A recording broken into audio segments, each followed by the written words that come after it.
Hello दोस्तों, नमस्ते। स्वागत है आप लोगों का हमारे यूट्यूब चैनल हिंदी स्टोरी में। आज हम लोग गुनाहों का देवता उपन्यास का अध्याय 4 कवर करेंगे। इसके पहले 1, 2, 3 मेरे चैनल पर अपलोड है। यदि आप लोगों को देखना हो तो जाके देख सकते हैं और सुन सकते हैं और अपना कमेंट मेरे साथ बांट सकते हैं, दे सकते हैं। जो भी इस उपन्यास में जो भी आपको समझ में आ रहा है उसे आप लोग कमेंट के ज़रिए मेरे पास पहुंचा सकते हैं। कमेंट बॉक्स खाली है आप लोगों के लिए। तो चलिए बिना लेट किए हुए हम लोग स्टार्ट करते हैं। गुनाहों का देवता उपन्यास धर्मवीर भारती द्वारा लिखा हुआ अध्याय 4। एक गमकदे की शाम, मन उदास, तबीयत ऊंचती सी, सितारों की रोशनी फीकी लग रही थी। मार्च की शुरुआत थी और फिर भी जाने शाम कितनी गर्म थी। यह सुधा को ही इतनी बेचैनी लग रही थी। पहले वह जाकर सामने के लॉन पर बैठी, लेकिन सामने का मौलसिरी के पेड़ में छोटी छोटी गौरैये से मिलकर इतनी जोर से चहकना शुरू किया कि उसकी तबीयत घबरा उठी। वह इस वक्त एकांत चाहती थी और सबसे बढ़कर सन्नाटा चाहती थी, जहाँ कोई ना बोले, कोई बात ना करे, सभी खामोशी में डूबे हुए हो। वह उठकर टहलने लगी और जब लगा कि पैरों में ताकत ही नहीं रही तो वह फिर लेट गई हरी हरी घास पर। मंगलवार की शाम थी और अभी तक पापा नहीं आए थे। आना तो दूर, पापा या चंदर के हाथ का एक पुर्जी के लिए तरस गई थी।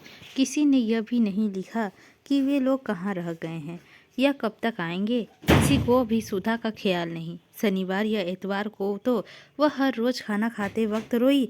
चाय पीना तो उससे उसी दिन से छोड़ दिया था और सोमवार की सुबह पापा नहीं आए तो वह इतना फूट फूट कर रोई कि महाराजीन को सिकड़ी हुई रोटी छोड़कर चूल्हे की आंच निकालकर सुधा को समझाने आना पड़ा। और सुधा की रुआई देखकर तो महाराजीन के हाथ पांव ढीले हो गए थे। उसकी साड़ी डांट हवा में हो गई थी और वह सुधा के मुंह ही मुंह देखती रहती थी। कल से कॉलेज भी नहीं गई थी और दोनों दिन इंतजार करती रही कि कहीं दोपहर को पापा ना आ जाए। गेसु से भी 2 दिन से मुलाकात नहीं हुई थी,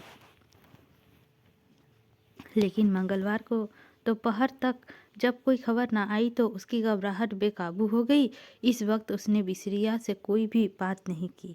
आधा घंटा पढ़ने के बाद उसने कहा कि मेरे सिर में दर्द हो रहा है। उसके बाद खूब रोई। उसके बाद उठी, चाय पी, मुंह हाथ धोया और सामने के लॉन में टहलने लगी और फिर लेट गई हरी हरी घास पर। बड़ी ही उदास शाम थी और क्षितिज में लाली के होंठ में सिहा पड़ रहे थे। बादल सांस रोके खड़े थे और खामोश सितारे टिमटिमा रहे थे। बगुलों की धुंधली धुंधली कतारें पर मारती हुई गुजर रही थी।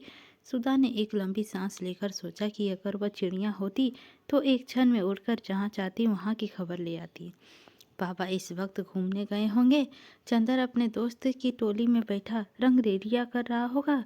वहाँ भी दोस्त बना लिए होंगे उसने। बड़ा बातूनी है चंदर और बड़े मीठे स्वभाव का। आज तक किसी से सुधा ने उसकी बुराई नहीं सुनी। सभी उसको प्यार करते थे, यहाँ तक कि महाराजी जो सुधा को हमेशा डांटती रहती थी, चंदर का हमेशा पक्ष लेती थी और सुधा हर एक से पूछ लेती कि चंदर के बारे में उसने क्या राय है। लेकिन सब लोग जितनी चंदर की तारीफ करते थे उतना अच्छा उसे नहीं समझती थी। आदमी की परख तब होती है जब दिन रात पढ़ते। चंदन का ऊन कभी नहीं लाकर देता था। बादामी रंग का रेशमी मंगाओ तो केसरिया रंग का ला देता था। इतने नक्शे बनाता रहता था और सुधा को हमेशा उससे कहा कि मेजपोश पे कोई डिजाइन बना दो तो उसने कभी नहीं बनाई। एक बार सुधा ने बहुत अच्छी वाइल कानपुर से मंगवाई और चंदन ने कहा लाओ यह बहुत अच्छी है, इस पर हम किनारे का डिजाइन बना देंगे। और उसके बाद उसने उसमें तमाम पान जैसा जाने क्या बना दिया।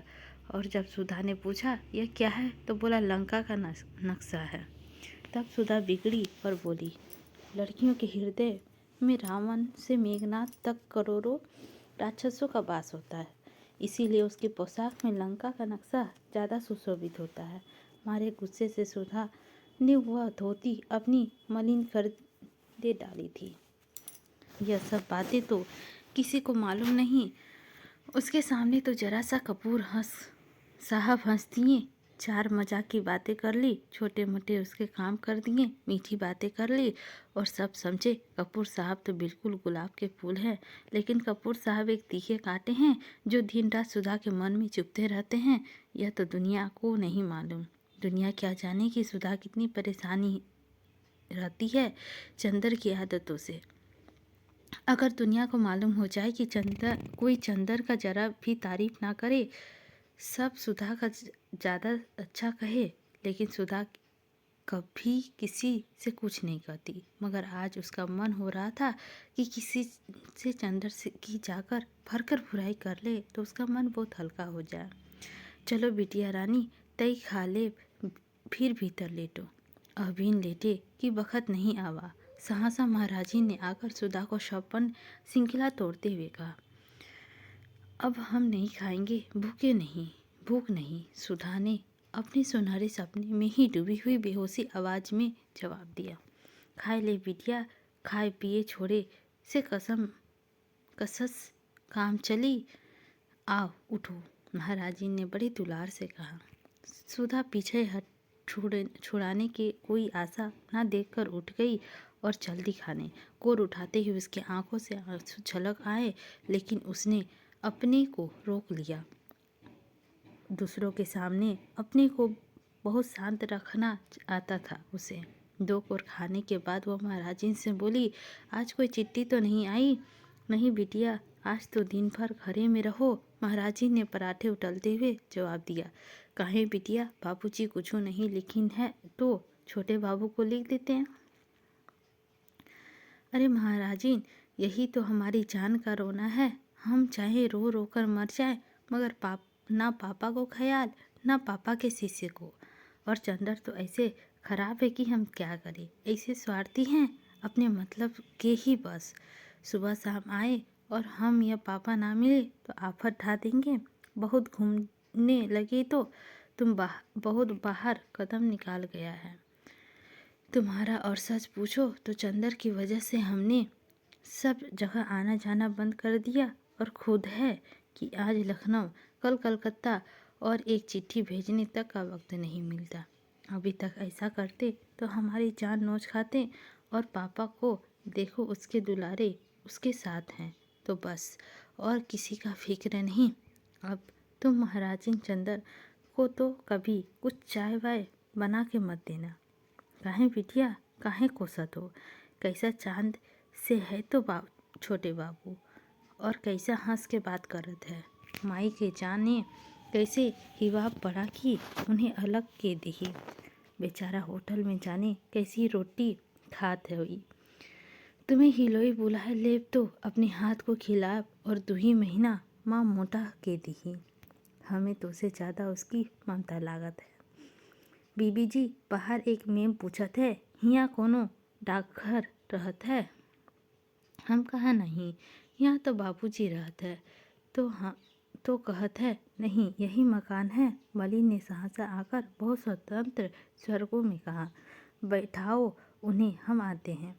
सुधा ने कहा और जल्दी जल्दी खाना शुरू किया और जल्दी जल्दी ख़त्म कर दिया। बाहर आकर देखा तो एक नील कांटे की झाड़ में टिकी हुई एक बाईसीली रखी हुई थी और एक ईसाई लड़की लॉन पर टहल रही थी। होगी कोई 24-25 वर्ष की, लेकिन बहुत अच्छी लग रही थी। कहिए, आप किसे पूछ रही है? सुधा ने अंग्रेजी में पूछा।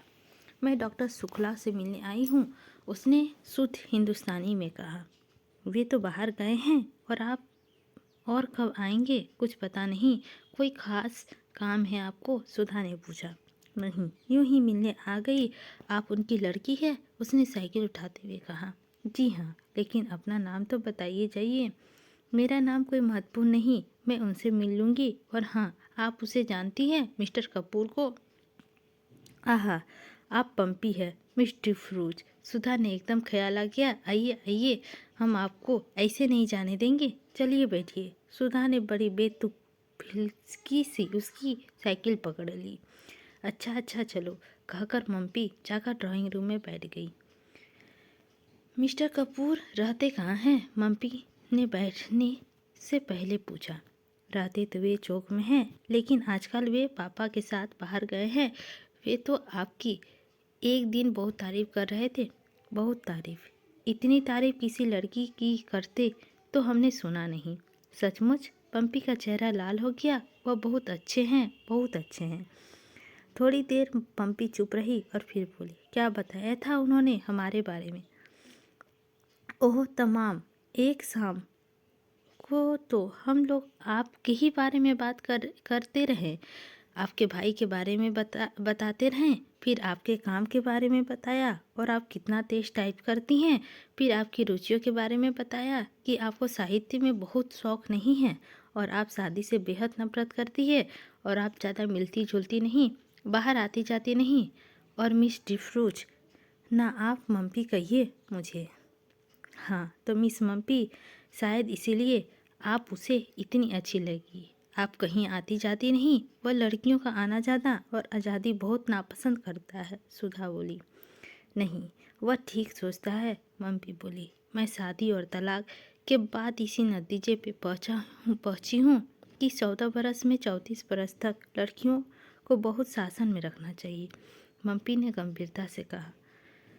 एक ईसाई में के मुंह से यह बातें सुनकर सुधा दंग रह गई।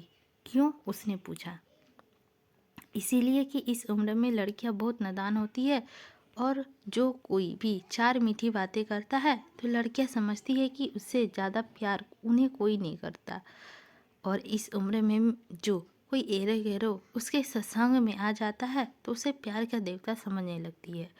और नतीजा यह होता है कि ऐसे जाल में फंस जाती है कि ज़िंदगी भर उससे छुटकारा नहीं मिलता।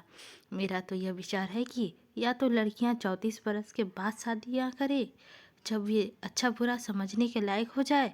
नहीं तो मुझे तो हिंदुओं की कायरा सबसे ज़्यादा पसंद आता है। 14 बरस के पहले ही लड़की का शादी कर दी जाए और उसके बाद उसका सत्संग उसी आदमी से रहे जिससे उसे शादी जिंदगी भर निभा करना है। और अपने विकास कर्म से दोनों ही एक दूसरे को समझते चले। लेकिन यह तो सबसे भद्दा तरीका है कि 14 और 35 बरस के बीच के लड़कियों के शादी हो या उसे आज़ादी दी जाए। मैंने तो स्वयं अपने ऊपर बंधन बांध लिए हैं। तुम्हारी तो शादी अभी नहीं हुई। नहीं, बहुत ठीक, तुम 34 बरस से पहले शादी मत करना। अच्छा हाँ, और क्या बताया चंदन ने मेरे बारे में?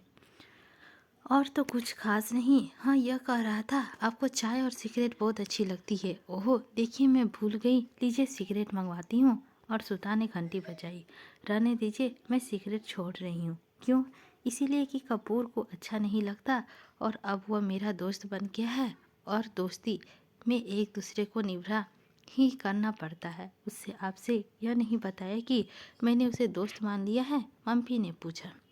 जी हाँ, बताया था। अच्छा तो चाय पी लीजिए। हाँ हाँ, चाय मंगवा लीजिए।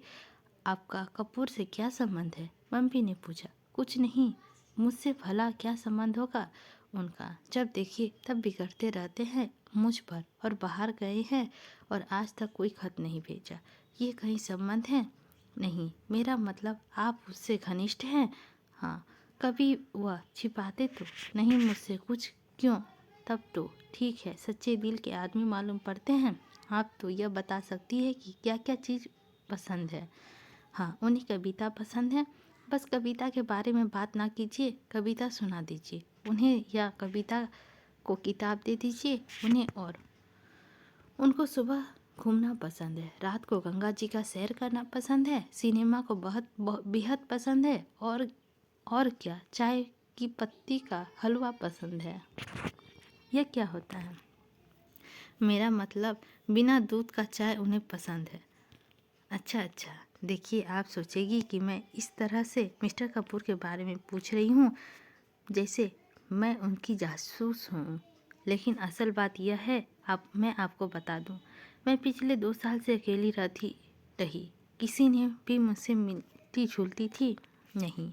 उस दिन मिस्टर कपूर गए तो पता नहीं क्यों मुझ पर प्रभाव पड़ा। उनको देखकर ऐसा लगा कि आदमी है जिसके दिल की सच्चाई है, जो आदमी में बिल्कुल नहीं होती। तभी मैंने सोचा इससे दोस्ती कर लूँ।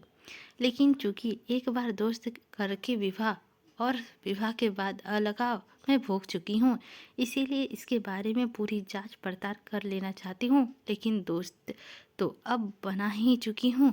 चाय आ गई थी और मम्मी ने सुधा के प्याले में चाय ढाली। ना, मैं तो अभी खाना खा चुकी हूँ, सुधा बोली। मम्मी ने 2-3 चुस्कियों के बाद कहा, आपके बारे में चंदन ने मुझसे कहा था। क्या होगा? सुधा ने बिगड़ कर बोली, मेरी बुराई ही कर रहे होंगे और क्या। मम्मी चाय के प्याले से उठाते हुए धुएं को देखते हुए अपने ख्याल में डूबी थी। थोड़ी ही देर बाद बोली, मेरा अनुमान गलत नहीं होता। मैंने कपूर को देखते ही समझ लिया था कि मेरे लिए उपयुक्त मित्र है। मैंने कविता पढ़ी, बहुत दिनों से छोड़ दी, लेकिन किसी कवयित्री ने, शायद मिसेस ब्राउनिंग ने कहीं लिखा था कि वह मेरी ज़िंदगी में रोशनी बनकर आया। उसे देखते ही मैं समझ गई कि यह वह आदमी है जिसके हाथ मेरे दिल में सभी राज सुरक्षित रहेंगे। वह खेल नहीं खेले करेगा और प्यार भी नहीं करेगा। जिंदगी में आकर भी जिंदगी से दूर और सपनों में बंधकर भी सपनों से अलग। यह बात कपूर पर बहुत लागू होती है। माफ़ करना मिस सुधा, मैं आपसे इसीलिए कह रही हूँ। आप इसकी घनिष्ठ है और आप इन्हें बतला देगी कि आप मेरा क्या ख्याल है इसके बारे में। अच्छा, अब मैं चलूँगी, बैठिए ना, सुधा बोली। नहीं, मेरा भाई अकेला खाने के लिए इंतज़ार कर रहा होगा, उठते हुए मम्मी ने कहा। आप बहुत अच्छी हैं, इस वक्त आप आई तो मैं थोड़ी सी चिंता भूल गई, वरना मैं 3 दिन से उदास थी। बैठिए, कुछ और चंदर के बारे में बताइए ना। अब नहीं, वह अपने ढंग का अकेला आदमी है, यह मैं कह सकती हूँ। ओह, तुम्हारी आंखें बड़ी सुंदर है, देखो। और छोटे बच्चे की तरह उसके मुंह की हथेलियों के ऊपर उठकर मम्मी ने कहा, बहुत सुंदर आंखें हैं। माफ़ करना, मैं कपूर से भी इतनी ही बेफुतलत हूँ। सुधा छेप गई, उसके आंखें नीचे कर ली। मम्मी ने अपनी साइकिल उठाते हुए कहा, कपूर के साथ आप आइएगा।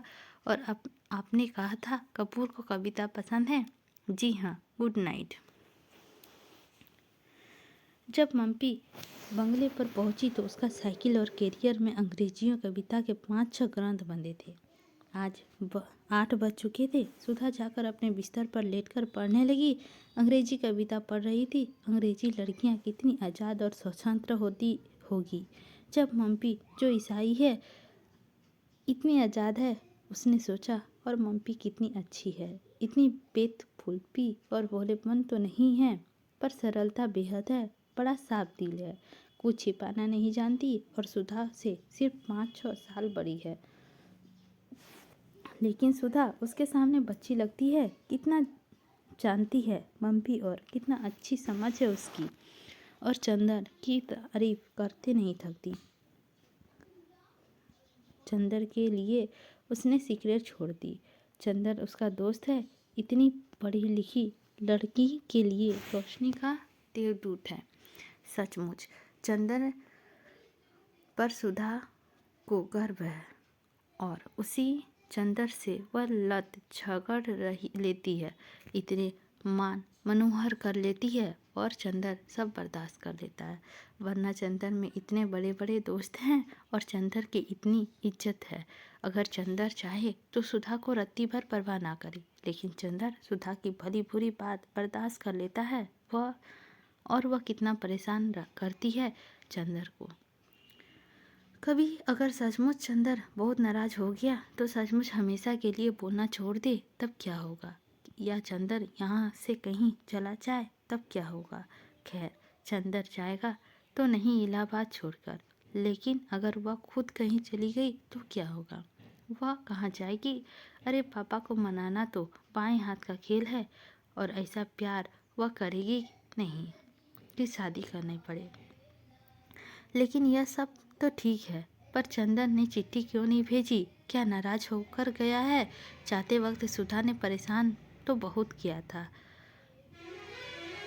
हॉल्डॉन की पेटी और बक्सुलवा खोल दिया था और उठाते ही चंदर के हाथ से सब कपड़े बिखर गए।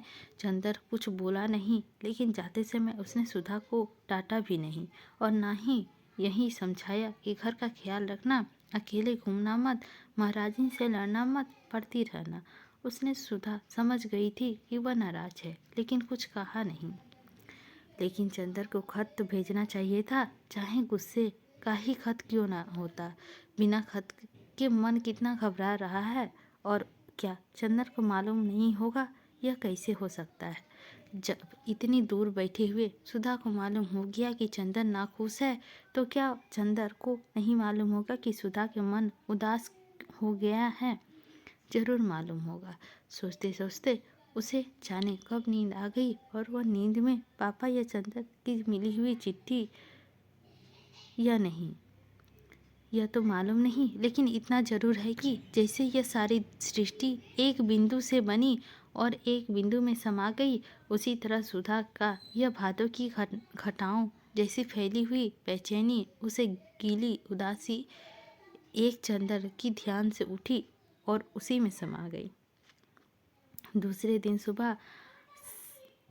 दिन सुबह सुधा आंगन में बैठी हुई आलू छील रही थी और चंदन का इंतजार कर रही थी। उसी दिन रात को पापा आ गए थे और दूसरे दिन सुबह बुआ जी और बीनी थी। सुधी किसी ने इतने प्यार से पुकारा कि हवाओं में रस भर गया। अच्छा, आ गए चंदन। सुधा आलू छोड़कर उठ बैठी। क्या लाए हमारे लिए लखनऊ से? बहुत कुछ सुधा। के है सुधा? सहसा कमरे से कोई बोला। चंदर है, सुधा ने कहा। चंदर, बुआ आ गई और कमरे से बुआ जी बाहर आई। प्रणाम बुआ जी, चंदर बोला और पैर छूने के लिए झुका। हाँ हाँ हाँ, बुआ जी 3 कदम पीछे हट गई। देखो तो, हम पूजा में की धोती पहने हैं। ई के है सुधा? सुधा ने बुआ की बात का कुछ जवाब नहीं दिया। चंदर, चलो अपने कमरे में, यहाँ बुआ पूजा करेगी। चंदर अलग हटा। बुआ के हाथ में पंचपत्र का वहाँ पानी छिड़का और जमीन फूकने लगी। सुधा विनती को भेज दे। बुआ जी ने धूपदानी में महाराजी से कोयला लेते हुए कहा। सुधा अपने कमरे में पहुंची। चंदन को खाट पर बिठाकर नीचे बैठ गई। अरे ऊपर बैठ। नहीं, हम यहीं ठीक है, कहकर बैठ गई और चंदन की पैंट पर पेंसिल की लकीरें खींचने लगी। अरे यह क्या कर रही हो? चंदन ने पैर उठाते हुए कहा। तो तुम्हें इतने दिन क्यों लगाए? सुधा ने दूसरे पंचेने में पेंसिल लगाते हुए कहा। अरे बड़ी आफत में फंस गए थे सुधा। लखनऊ से हम लोग गए बरेली, वहाँ एक उत्सव में हम लोग भी गए और एक मिनिस्टर भी पहुँचे। कुछ सोशलिस्ट, कम्युनिस्ट और मजदूर ने विरोध प्रदर्शन किया। फिर तो पुलिस वालों और मजदूरों ने जमकर लड़ाई हुई। वह तो कहो, एक बेचारा सोशलिस्ट लड़का था, कैलाश मिश्रा, उसने हम लोगों की जान बचाई, वरना पापा और हम दोनों ही अस्पताल में पड़े होते। अच्छा, पापा ने हमें कुछ बताया नहीं? सुधा घबराकर बोली और थोड़ी देर तक बरेली उपदर्द और कैलाश मिश्रा की बातें करती रही। अरे ये बाहर गा कौन रहा है? चंदन ने सहसा पूछा। बाहर कोई गाता हुआ आ रहा था। आंचल में क्यों बांध लिया था मुझ परदेसी का प्यार, आंचल में क्यों? और चंदर को देखते ही उस लड़की ने चौंक कर कहा। अरे! क्षण पर स्तंभ और फिर शर्म से लाल होकर भागी बाहर। अरे भागते क्यों हैं? यही तो है चंदर, सुधा ने कहा। लड़की बाहर रुक गई और गर्दन हिलाकर इशारे से कहा, मैं नहीं आऊँगी, मुझे शर्म लगती है। अरे चली आ, देखो हम अभी पकड़ लेते हैं, बड़ी छक्की है यह, कहकर सुधा उठी और फिर भागी। सुधा पीछे पीछे भागी। थोड़ी देर बाद सुधा अंदर आई तो सुधा के हाथ में उस लड़की की चोटी और वह बेचारी बुरी तरह अस्त व्यस्त थी। दांत में अपने आंचल का छोर दबाए हुए थी और बात की 3-4 लेटे मुंह पर छूक रही थी और लाज के मारे सिमटी जा रही थी और आंखें थी कि मुस्काए या रोए यह तय ही नहीं कर पाई थी। देखो चंदर, देखो, सुधा हाँफ रही थी। यह है बिनती, मोटकी कहीं की, इतनी मोटी है, दम निकल गया हमारा। सुधा पूरी तरह हाँफ रही थी। चंदन ने देखा बेचारी की भूली हालत थी। मोटी तो बहुत नहीं थी, पर हाँ गांव की तंदुरुस्ती थी। लाल चेहरा जिसे शर्म ने तो दूना बना दिया था। एक हाथ में अपनी चोटी पकड़ी थी, दूसरे से अपनी कपड़े ठीक कर रही थी और दांत से आंचल पकड़े। छोड़ दो उसे, वह क्या है सुधा, बड़ी जंगली हो तुम, चंदन ने डांट कर कहा। जंगली मैं हूँ या यह चोटी छोड़कर सुधा बोली। यह देखो दांत काट लिया इसने। सचमुच सुधा के कंधे पर दांत के निशान बने हुए थे। चंदन इस संभावना से बेहद सा हंसने लगा। और इतनी बड़ी लड़की दांत काट सकती है? क्यों जी, इतनी बड़ी हो गई और दांत काटती हो? उसकी हंसी रोक नहीं रही थी। सचमुच यह तो बड़े मजे की लड़की है। बिनती है इसका नाम। क्यों रे महुआ, बिनती थी क्या वहाँ जो बुआ जी ने बिनती नाम रखा है? वह पल्ला ठीक से ओढ़ चुकी थी। बोली नमस्ते। चंदर और सुधा दोनों हंस पड़े। अब इतनी देर बाद याद आई। चंदर और भी हंसने लगा। बिनती, हे बिनती, बुआ की आवाज़ आई। बिनती ने सुधा की ओर देखा और चली गई। और कहो सुधी, चंदर बोला, क्या हाल चल रहा यहाँ? फिर भी एक चिट्ठी भी तो नहीं लिखी तुमने? सुधा बड़ी शिकायत के स्वर से बोली। मैं रोज रुआई आती थी और तुम्हारी वो आई थी। हमारी वो? चंदा ने चौंक कर पूछा। अरे हाँ, तुम्हारी पंपी रानी। अच्छा, वो आई थी, क्या बात हुई? कुछ नहीं, तुम्हारी तस्वीर देख देख कर रो रही थी। सुधा ने उंगलियों नचाते हुए कहा। मेरी तस्वीर देखकर? अच्छा वो थी। कहाँ मेरा तस्वीर? अब तुम तो बहस करने लगे। हम कोई वकील है? तुम कोई नई बात बताओ, सुधा बोली। हम तो तुम्हें बहुत ही बात बताएंगे, पूरी कहानी है। इतने में बिनती आई। उसके हाथ में एक तस्करी थी और एक गिलास। तस्करी में कुछ मिठाई थी और कुछ गिलास में शरबत। उसने लाकर तस्करी चंदर के सामने रख दी। ना भाई, हम नहीं खाएंगे, चंदर ने इनकार किया। बिनती ने सुधा की ओर देखा। ला खा लो। लगे नखरा करने, लखनऊ से आ रहे हैं ना, तफलूप ना करे तो मालूम कैसे हो? सुधा का मुंह चिढ़ाते हुए कहा। चंदर मुस्कुराकर खाने लगा। दीदी के कहने पर खाने लगे आप? बिनती के हाथ की अंगूठी को देखते हुए कहा। चंदन हंस दिया, कुछ नहीं कहा। बिनती चली गई। बड़ी अच्छी लड़की मालूम पड़ती है यह, चंदर बोला। बहुत प्यारी है और पढ़ने में हमारी तरह नहीं, बहुत तेज है। अच्छा, तुम्हारी पढ़ाई कैसी चल रही है? मास्टर साहब बहुत अच्छा पढ़ाते हैं। और चंदर, अब हम सब खूब बात करते हैं उसकी दुनिया भर की, और वे बस हमेशा सिर नीचे किए रहते हैं। एक दिन पढ़ाते वक्त हम गरी पास में रखकर खाते रहें और मालूम ही नहीं हुआ। उसमें एक दिन कविता सुनवा दो। कवि सुधा बोली। चंदर ने कुछ जवाब नहीं दिया। डॉक्टर साहब के कमरे में जाकर किताबें उलटने लगा। इतने में बुआ जी का तेज स्वर आया। हमें मालूम होता है कि ई मुँह छौसी हमके ऐसे नीच नाच नचाही तो हम पैदा होते गला घोटते हत। हे राम, अक्सर सिर पर उठाए हैं के घंटे से नहाइत गड़ई फट गई। ई बोलत नहीं जैसे सांप सूंघ गवा हो। प्रोफेसर शुक्ला के घर से वह नया सांस्कृतिक तत्व था। कितनी शालीनता और विशिष्ट से वे रहते थे। कभी इस तरह की भाषा भी उसके घर में सुनने को मिलेगी, इसकी चंदर को जरा भी उम्मीद ना थी। चंदर चौंकर उधर देखने लगा। डॉक्टर शुक्ला समझ गए, कुछ लज्जित से और मुस्कुराकर गलीनी छिपाते हुए उससे बोले, मेरी विधवा बहन है, कल गांव से आई है लड़की को पहुंचाने।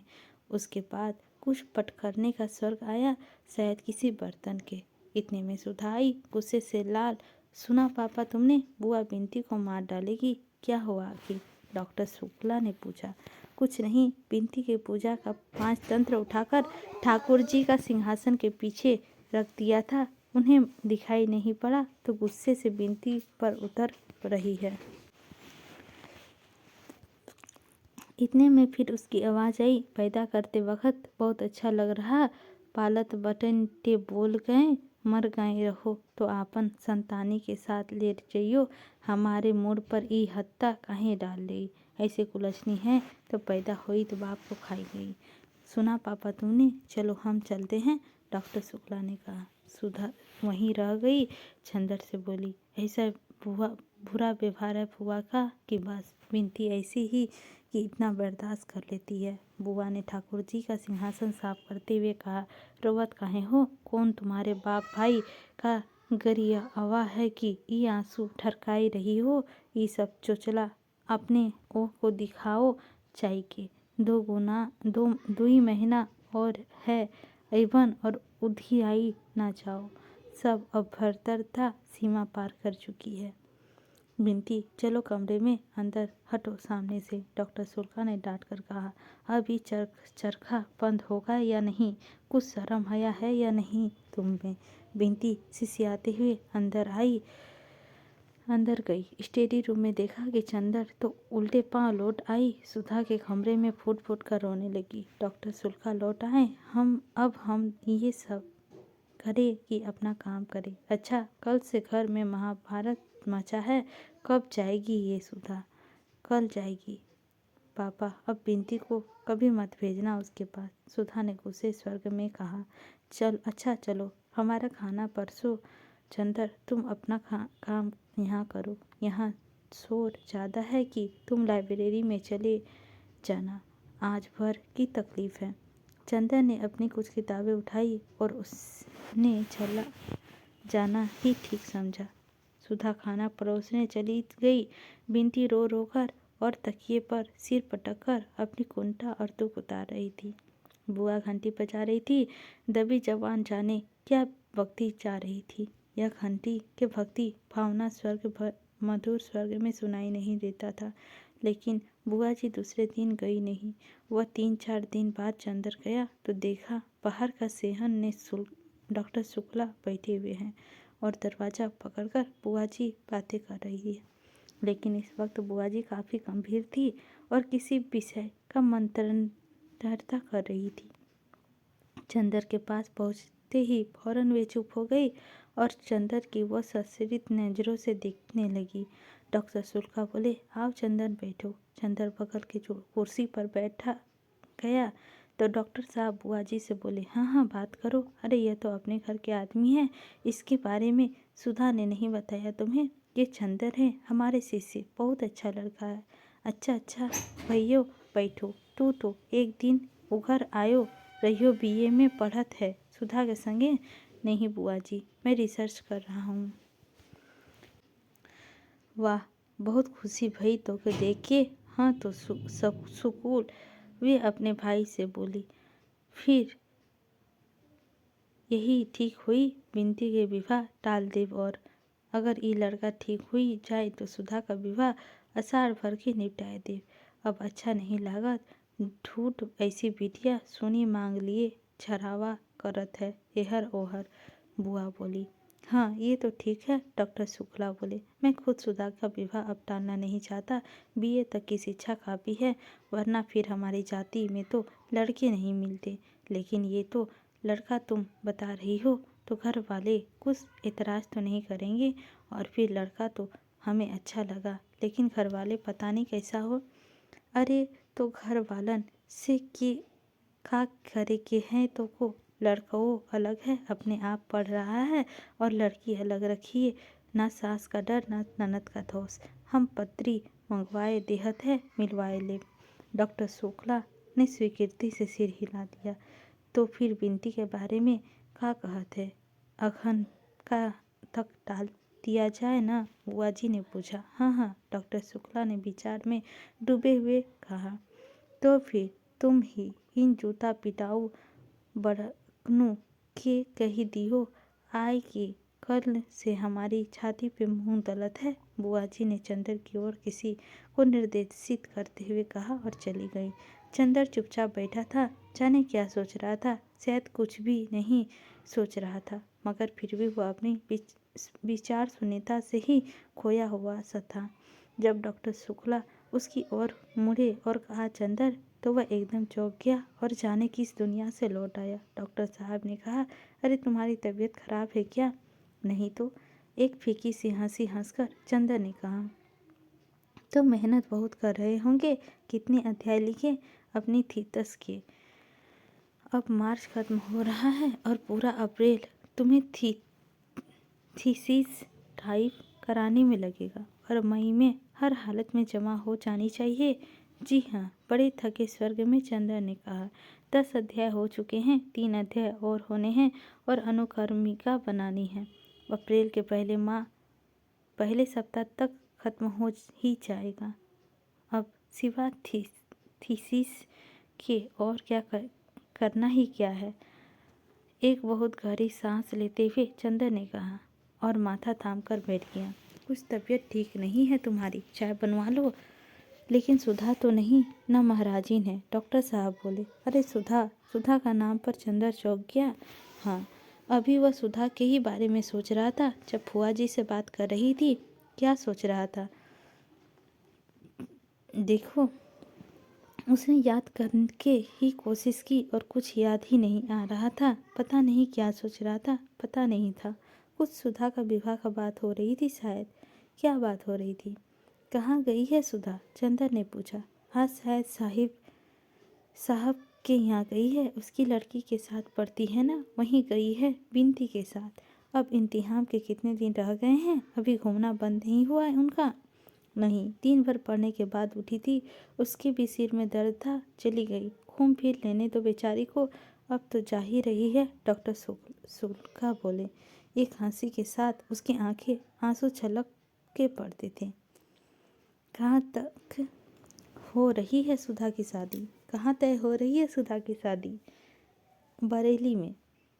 अब उसकी बुआ ने बताया है, जन्मपत्री दी है, मिलवा लो।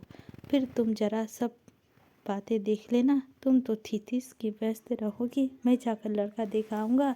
फिर मई के बाद जुलाई तक सुधा का विवाह कर देंगे। तुम्हें डायरेक्ट मिल जाए और यूनिवर्सिटी की जगह मिल जाए, बस। हम तो लड़का लड़की दोनों को फारिंग। डॉक्टर शुक्ला बहुत अजीब से स्वरों में बोले। चंदर चुप रहा। बिनती को देखा तुमने? थोड़ी देर बाद डॉक्टर ने पूछा। हाँ, वही ना जिसको डांट रही थी ये उस दिन? हाँ, वही। उसके ससुर आए हुए हैं। उससे कहना है कि अभी शादी अगहन पूस के लिए टाल दे, पहले सुधा की हो जाए।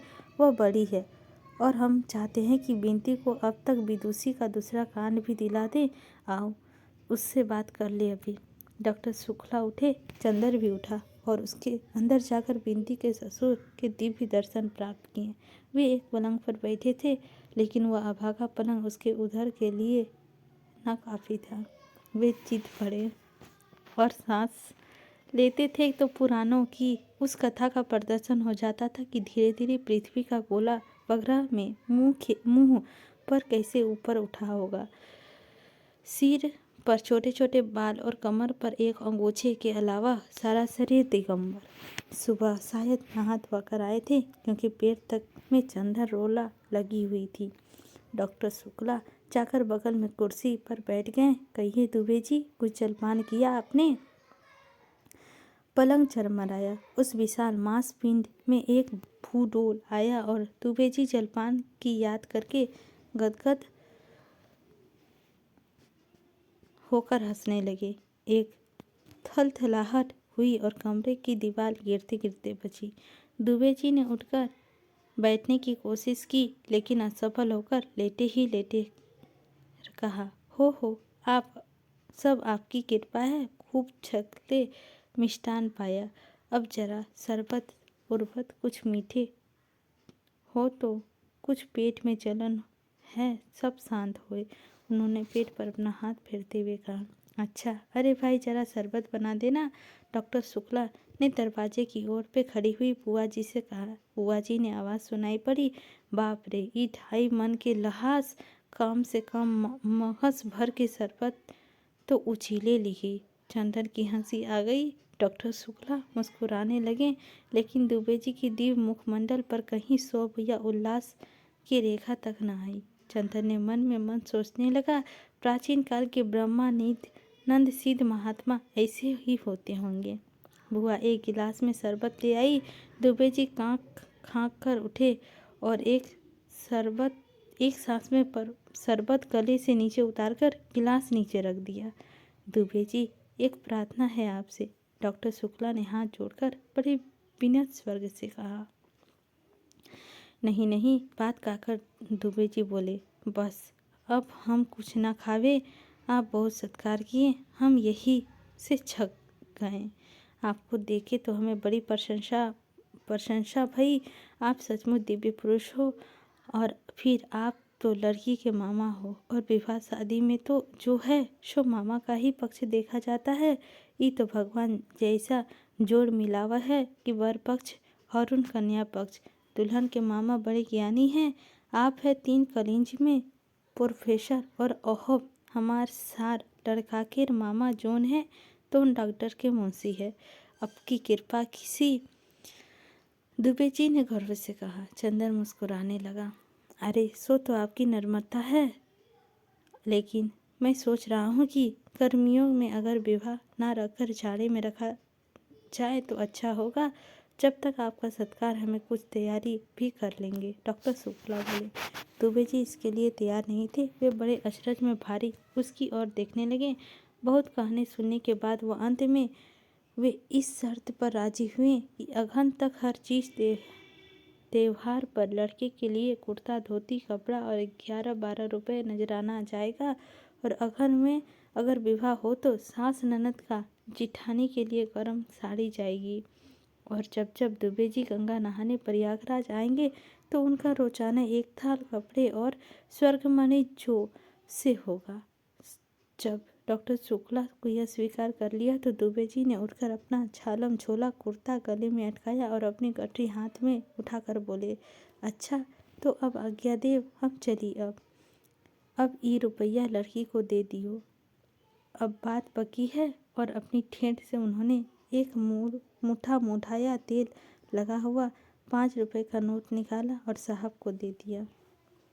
चंदन एक तांगा कर दो दुबे जी को। अच्छा लाओ, हम भी चलें। जब ये लोग लौटे तो बुआ जी एक थैली से कुछ धार निकाल रही थी। डॉक्टर शुक्ला ने नोट बुआ जी को देते हुए कहा, लो ये दे गए हैं तुम्हारी समधी जी लड़की को। 5 का नोट देखा तो बुआ जी सुलग उठी। ना गहना ना गुड़िया, विवाह पक्का कर गए ये कागज के टुकड़े से।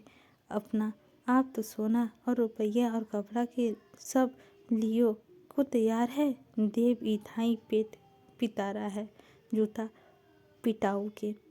अरे राम चाही तो जन्म दूत ई लहास की बोटी करके राम जी के कुतरन के खिलाई। चंदन हंसी के मारे पागल हो गया। बुआ जी ने थैली से मुंह बांधा और बोली, अभिन तक बिनती का पता नहीं, और वो तो कब मचेलन है कि यहाँ कुछ खा पी लिहस तो फिर हमरे यहाँ गुजारा नहीं ना होगा। बड़ी आज़ादी हुई है। सुधा की पाई के आवे देव, हम आज भद्रा उतारे नहीं। डॉक्टर शुक्ला अपने कमरे में चले गए। चंदर को प्यास लगी हुई थी। उसने बुआ जी को 1 गिलास पानी मांगा। बुआ जी ने 1 गिलास में पानी दिया और बोली, बैठ के पियो बेटा, बैठ के कुछ खाए के दियो। नहीं बुआ जी। बुआ बैठकर हंसिया से कटहल छीलने लगी और चंदर पानी पीता हुआ सोचने लगा, बुआ जी सभी से इतनी मीठी बात करती है, आखिर बिनती से ही क्यों इतना कटु है। इतने में अंदर चप्पलों की आहट सुनाई पड़ी। चंदर ने देखा सुधा और बिनती आ गई थी। सुधा अपनी चप्पल उतारकर अपने कमरे में चली गई और बिनती आंगन में आई। बुआ जी के पास आकर बोली, लाओ हम तरकारी काट दें। चल हट ओहर, पहले नहा जाए के कुछ खाए ले नहीं रहियो। इतनी देर कहाँ घूमत रही हो। हम खूब अच्छी तरह जाने थे कि तू हमार नाक कटाइए रही हो। फुरायतीन के ढंग सीखे हैं। बिनती चुप। एक तीखी वेदना के भाव उसके मुंह पर आ गया और उसने आंखें झुका ली। रोई नहीं और चुपचाप सिर झुकाए हुए सुधा के कमरे में चली गई। चंदन क्षण भर खड़ा रहा, फिर सुधा के पास गया। सुधा के कमरे में अकेली बिनती खाट पर पड़ी थी। औधे मुंह तकिए के मुंह छिपाए चंदन को जाने कैसा लगा, उसके मन में बेहद तरस आ रहा था उस बेचारी लड़की के लिए जिसकी पिता है ही नहीं, जिसे प्रताड़ना के सिवा कुछ नहीं मिला। चंदन को बहुत ही ममता लग रही थी उस अभागिनी के लिए। वह सोचने लगा कितना अंतर है दोनों बहनों में। एक बचपन से ही इतने असीम दुलार, वैभव और स्नेह में पली है और दूसरी प्रताड़ना में कितने अपमान की पली, और वह अपनी ही सगी माँ से जो दुनिया भर की प्रति स्नेह में ही है, अपनी लड़की को छोड़कर। वह कुर्सी पर बैठकर चुपचाप यही सोचने लगा, और अब उसे आगे भी इस बेचारी का क्या सुख मिलेगा। ससुराल कैसी है यह तो ससुर को देखकर ही मालूम होता है। इतने में सुधा कपड़े बदलकर हाथ में किताब लिए उसे पढ़ती हुई उसी की डूबी हुई आई और खाट पर बैठ गई। अरे बिंती, कैसे पड़ी हो? अच्छा तुम हो चंदन? बिंती उठो, उसने बिंती के पीठ पर हाथ रखकर कहा। बिंती जो अपनी श्रेष्ठ पड़ी थी, सुधा जो ममते भरे स्पर्श से फूट फूट कर रो पड़ी। जो सुधा ने चंदर से कहा, क्या हुआ बिंती रानी को? और बिंती भी जोरों से सिसकाए भरने लगी। तो सुधा ने चंदर से कहा, कुछ तुमने कहा होगा, 14 दिन बाद आए और आते ही लगे रुलाने से। कुछ कहा होगा तुमने, समझ गए घूमने के लिए उसे भी डांटा होगा। हम साफ साफ बता देते हैं चंदन, हम तुम्हारी डांट सह लेते हैं। इससे ये मतलब नहीं है कि तुम इस बेचारी को भी रोब झाड़ती रहो। इससे कभी कुछ कहा तो अच्छी बात नहीं होगी। तुम्हारे दिमाग का कोई पुर्जा ढीला हो गया है क्या? मैं क्यों कहूँगा बिंती से कुछ? बस यही बात तुम्हारी बुरी लगती है। सुधा बिगड़ कर बोली, क्यों नहीं कहूँगी बिंती को कुछ? जब हम कहते हैं उसे क्यों नहीं कहेंगे? हम तुम्हारे अपने हैं तो वह भी तो अपनी नहीं है। चंदर हंस पड़ा, सो क्यों नहीं है, लेकिन तुम्हारे साथ ही ना ऐसा निभरा ना वैसे निभरा। ये सब कुछ हम नहीं जानते। क्यों रो रही है यह? सुधा बोली धमकी के स्वर्ग में। बुआ जी ने कुछ कहा था, चंदर बोला। अरे तो उसके लिए क्या रोना? इतना समझाया तुझे कि उसकी तो आदत है हंसकर टाल दिया कर। चल उठ, हंसती है कि गुदगुदाऊं? सुधा ने गुदगुदाते हुए कहा। बिंती ने उसका हाथ पकड़कर झपट दिया और फिर सिसियाया भरने लगी। नहीं मानेगी तो? सुधा बोली, अभी ठीक करती हूँ तुझे मैं। चंदर पकड़ो तो इसका हाथ। चंदर चुप रहा। नहीं उठे। उठो, तुम इसका हाथ पकड़ो। लो, मैं अभी इसे हंसाते हैं। सुधा ने चंदर का हाथ पकड़कर बिंती की ओर बढ़ाते हुए कहा। चंदर ने अपना हाथ खींच लिया और बोला, वह तो रो रही है और तुम बजाय समझाने को उसे परेशान कर रही है। अरे जानते हो क्यों रो रही हो? अभी इसके ससुर आए थे, वह बहुत मोटे थे, तो ये सोच रही है कहीं वे भी मोटे हो। सुधा ने उसे उसकी गर्दन गुदगुदा कर कहा। बिंती हंस पड़ी। सुधा उछल पड़ी। लो, ये हंस पड़ी, अब रोगी। अब फिर सुधा ने गुदगुदाना शुरू किया। बिंती पहले तो हंसी से लौट गई, अब पल्ला संभालते हुए बोली, छी दीदी, वो बैठे हैं कि नहीं? और उठकर बाहर जाने लगी। कहाँ चली? सुधा ने पूछा।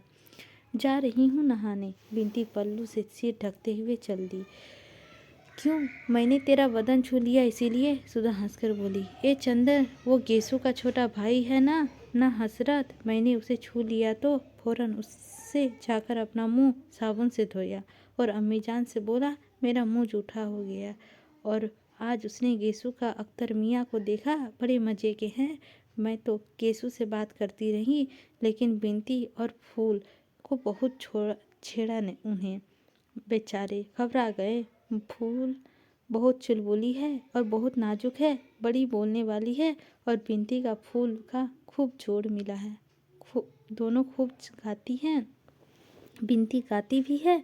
चंदन ने पूछा। हमने तो रोते ही देखा।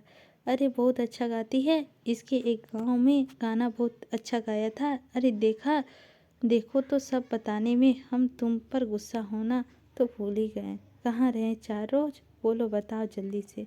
व्यस्त थे सुधा, अब सीसी 3 हिस्सा लग गई। इधर हम लगातार 5 घंटे से बैठकर लिखते थे। चंदर बोला। 5 घंटे? सुधा बोली। दूध आजकल पीते हो या नहीं? हाँ हाँ, 3 गायें खरीद ली है। चंदर बोला। नहीं, मजाक नहीं, कुछ खाते पीते रहना, कहीं तबीयत खराब हो गई तो हमारा इंतजाम है, बड़े बड़े मक्खी मारेंगे और हम देखने भी नहीं आ सकेंगे। अब कितना कोर्स बाकी है तुम्हारा? कोर्स तो ख़त्म था हमारा, कुछ कठिनाइयाँ थी सो पिछले 2-3 हफ्ते में मास्टर साहब भी बता दी थी, अब दोहराना है। लेकिन बिनती का इम्तिहान मई में है, उसे भी तो पढ़ाना है। अच्छा, अब चले हम।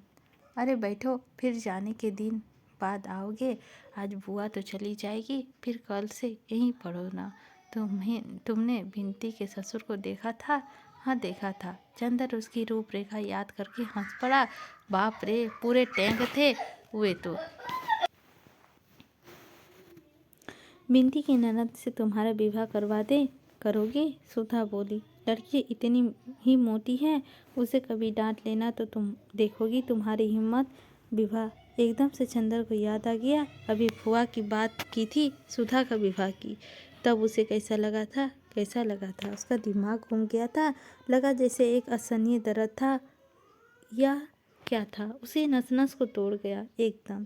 क्या हुआ चंदर? अरे चुप क्यों हो गए? डर के मारे मोटी लड़की के नाम से? सुधा ने चंदर का कंधा पकड़कर झंझोड़ते हुए कहा।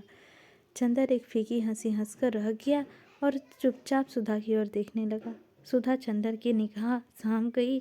चंदर की निगाह में जाने क्या था, एक अजब सा पथराना सूखापन, एक जाने किस दर्द की अमंगल छाया, एक जाने किस पीड़ा का मूक आवाज़, एक जाने किस पिघलती हुई उदासी, और वह भी गहरी, जाने कितनी गहरी। और चंदर था कि एकटक देखता जा रहा था, एकटक अपलक।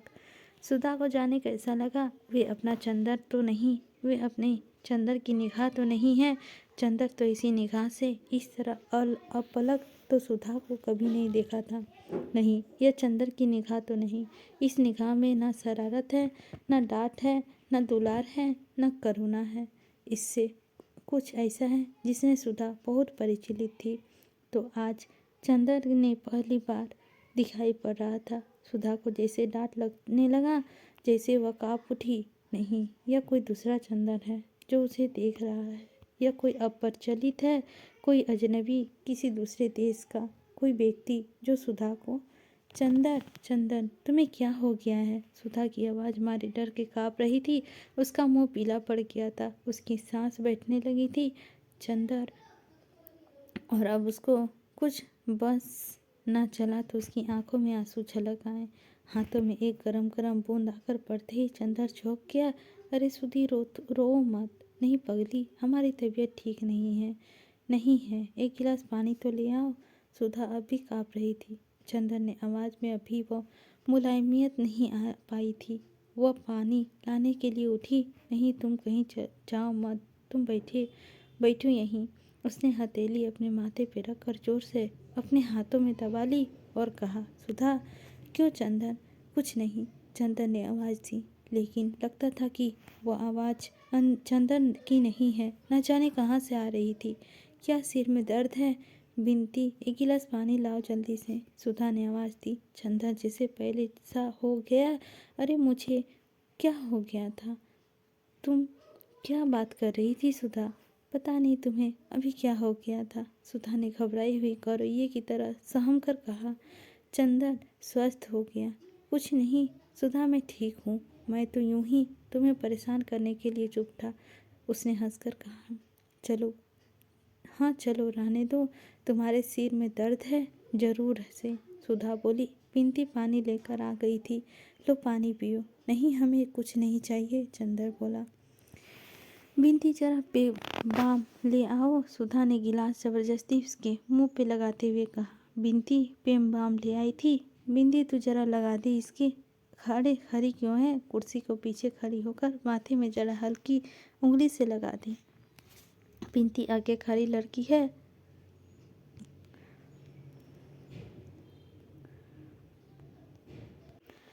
और वह आज्ञाकारी लड़की की तरह आगे बढ़ी, लेकिन फिर हिचक गई। किसी अजनबी लड़के के माथे पर कैसे पे बाम लगा दे? चलती है या अभी काट दें यहीं? मोटकी कहीं की, खा खा कर मुटकी है, जरा सा काम नहीं होता। बिनती ने हार कर पेबाम लगाया। चंदर ने उसका हाथ हटा दिया और सुधा ने बिनती के हाथ में पेबाम लेकर कहा, आओ हम लगा दें। बिनती पेबाम लेकर चली गई और चंदर बोला, अब बताओ बात क्या कर रही थी। हाँ, बिनती के विवाह की। ये उसके ससुर तो बहुत ही भद्दे मालूम पड़ रहे थे। क्या देखकर विवाह कर रही हो तुम लोग।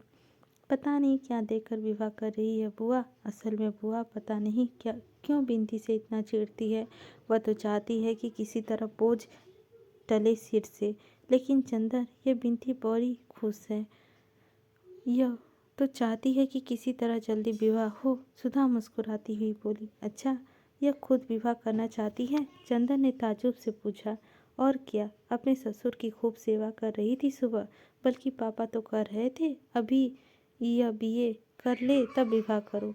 उसके पापा ने कहा, उनसे पूछने को। हमने पूछा तो कहने लगी बीए करके भी वही करना होगा जो बेकार, टालने से क्या फ़ायदा। फिर पापा हमसे बोले कि कुछ वजह से अगहन में विवाह होगा, तो बड़े ताज्जुब से बोले, अगहन में। सुधी, तुम जानती हो अगहन में उसका विवाह क्यों टल रहा है। पहले तुम्हारा विवाह होगा। चंदर हंसकर बोला। वह पूर्णतः शांत था। उसके स्वर्ग में कम से कम बाहर सिवा चूहल के और कुछ न था। मेरा विवाह, मेरा विवाह। आंखें फाड़कर, मुंह फैलाकर, हाथ नचाकर, कौतूहल भरे आश्चर्य से सुधा ने कहा, और फिर हंस पड़ी, खूब हंसी। कौन करेगा मेरा विवाह। बुआ, पापा करने ही नहीं देंगे। हमारे बिना पापा का काम ही नहीं चलेगा। तो बाबू साहब, तुम किस पर आकर रंग जमाओगे। मेरा विवाह मेरा। सुधा ने मुंह पिछाकर उपेक्षा से कहा, नहीं सुधा, मैं गंभीरता से कह रहा हूँ। 3-4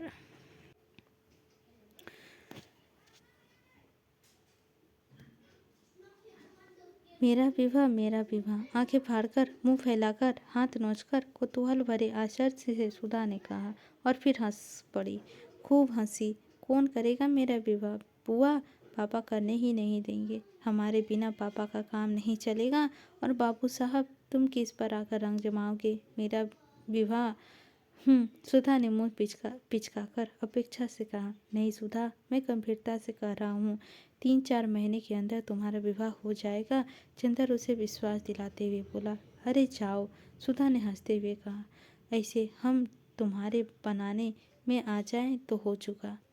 अच्छा जाने दो। तुम्हारे पास कोई पोस्ट कार्ड है, लाओ, इस पर कारमेत को एक चिट्ठी लिख दें।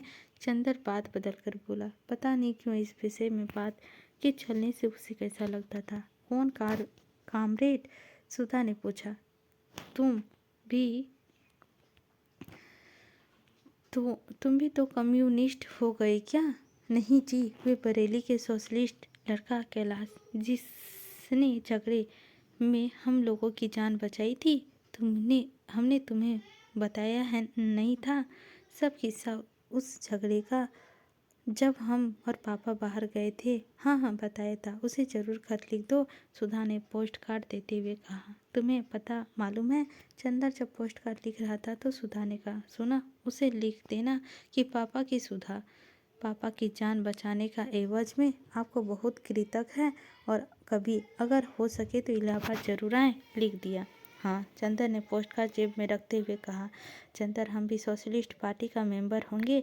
सुधा ने मचलते हुए कहा, चलो अब तुम्ही नई सकन सवार हुई। तुम क्या समझ रही हो सोशलिस्ट पार्टी को। राजनीतिक पार्टी है वह। यह मत करना कि सोशलिस्ट पार्टी में जाओ और लौट कर आओ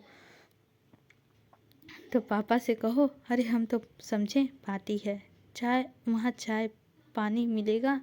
वहाँ तो सब लोग लेक्चर देते हैं।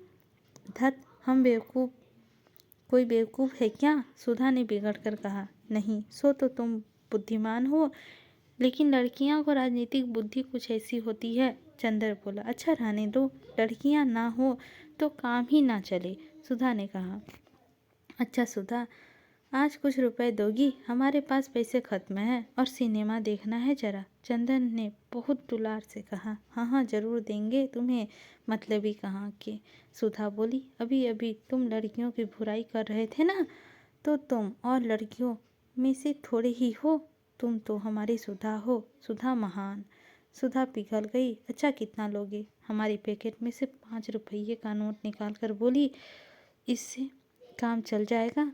हाँ हाँ, आज जरा सोच रहे थे मम्पी के यहाँ जाएं, तब सेकेंड शो जाए। मम्पी रानी के यहाँ जाओगे? समझ गए, तभी तुमने चाचा जी का विवाह करने से इनकार कर दिया। लेकिन मम्पी तुमसे 3 साल बड़ी हैं, लोग क्या कहेंगे? सुधा ने छेड़ा। ओहो, यह क्या हुआ जी, सब यूं ही चलता है। चंदन ने हंसकर टाल गया। तो फिर खाना नहीं खाए जाओ और कार लेते जाओ, सुधा ने कहा। मंगा दो, चंदन ने पलंग पर पैर फैलाते हुए कहा। खाना आ गया और जब तक चंदन खाता रहा, सुधा सामने बैठी रही और बिंदी दौड़ दौड़ कर पूड़ी लाती रही।